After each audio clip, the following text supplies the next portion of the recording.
Hope you're doing well. You're now 2 months past planning. I want to give you 4 ideas about how to keep this thing alive and get as much out of it as you can. Number 1, use your influence. Check in and support some individuals that are taking on some of the heavy lifting. Your presence means a lot to them, whether you believe it or not. I want you to go up to some of those people and say, thanks, how's it going?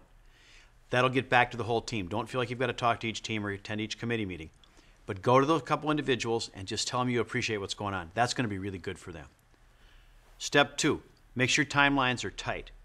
If these committees start to lag, lose momentum, the whole thing can come unglued. Keep the pressure on, gentle pressure, and let people know that their work's important and you want them to hit their numbers and make sure deadlines are kept. 3, very important, provide some needed resources.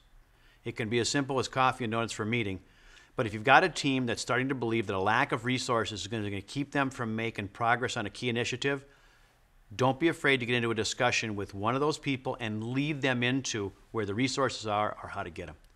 Step 4, and probably the most important one. You're now a couple of months into it. A couple of these things are probably taken off and really going. We want you to identify the ones that aren't going and determine what else needs to happen.